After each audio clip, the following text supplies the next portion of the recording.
Hey everyone, it's your favorite political innovator here, David Washington, out in the streets at the John Jackson Community Center here in Orlando.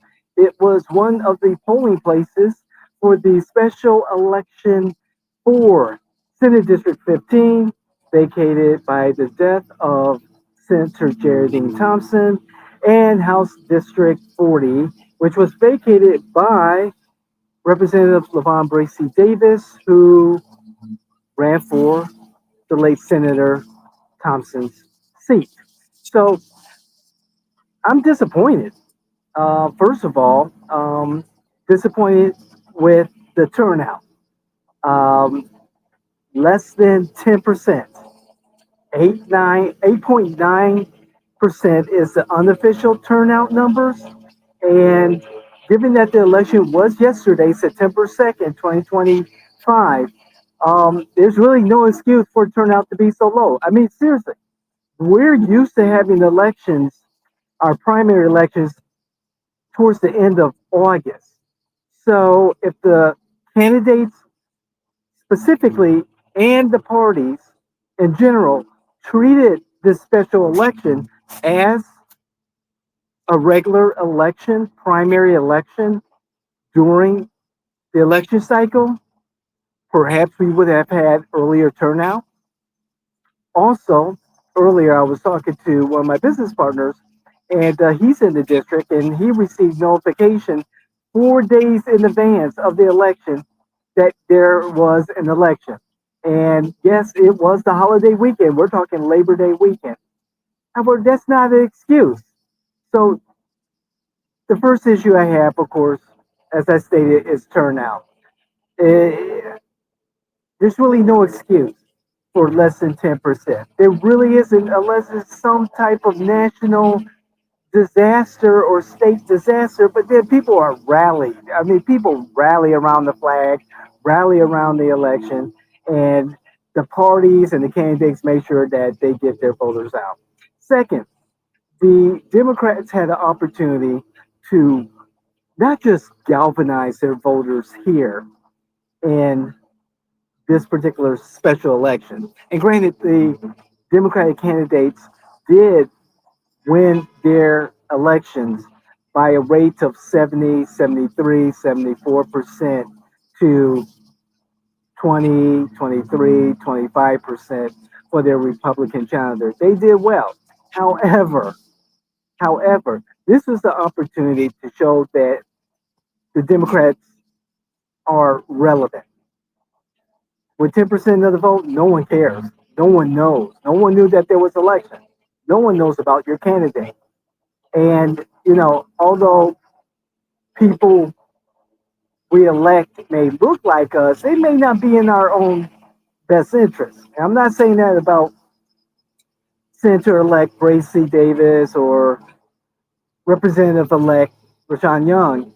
I'm just saying that there's some in the political space who take for granted the fact that there's a large demographic that they lean on time and time again that helps them get elected, whether it's seniors, whether it's white seniors, whether it's black seniors, whether it's young voters or young Republican voters or young Democratic voters.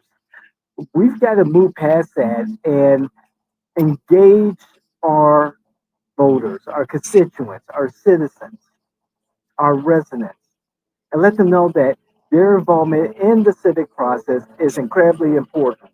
Because what happened yesterday is unforgivable. This was an opportunity for Democrats to run up the numbers. I mean, really run up the numbers and show that they're organized, that they're ready for the city elections here in Orlando later this year.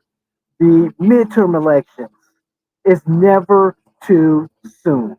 It's never too soon.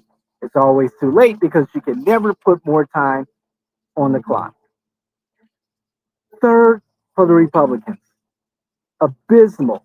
There's a lot of Republicans in this district, and the Republicans had an opportunity. The candidates, Willie Montague on the Senate side and Tuan Lee on the Democrat side, I'm sorry, on the Republican side in the House district race, failed to have a persuasive voice to encourage, to offer enthusiasm for their voters, for like minded Democrats, for non party affiliated voters to look at the current circumstances of the Democrats being in the super minority in the state legislature and say to them, hey, aren't you tired of being left out of the conversation, being kept away from the table, being inconsequential, irrelevant? Don't you want to be at the table? Don't you want to be part of the conversation? Don't you want to bring back the spoils of war? So, all around, as a political, as someone who does this 24/7, 365, and who has been watching this election very closely, you can't run a campaign on social media. You just can't. And you have to realize that your voters, yeah, they're on their devices, but they're also on their front doors. But when you get there at their front doors, when you send messages onto their devices, whether it's social media or text messages or digital canvassing, you gotta have a message ready at the door on their devices that's gonna motivate them to come out and vote for you. Otherwise, why are you running? Seriously, with the greatest respect, Willie Montague, Twan Lee, retired from politics. The two of you are perennial candidates, and you had an opportunity to make yourselves more relevant. The numbers say differently. So, again, if you like what you hear or if you don't like what you hear, please feel free to comment. I am no stranger to comments and replying to the comments. I love to hear what you have to say based on facts and not your feelings. Okay? So, please share with those friends, family members, those influencers that you know, those candidates and those electeds that you think could benefit from this content. Please share with them and let them know what we're all about, and that we just want the best people with the best ideas representing their communities with their kitchen table issues. Again, I'm David Washington of the Jay Washington Network here in Orlando. We'll see you the next time. God bless. Love you all. Out of here.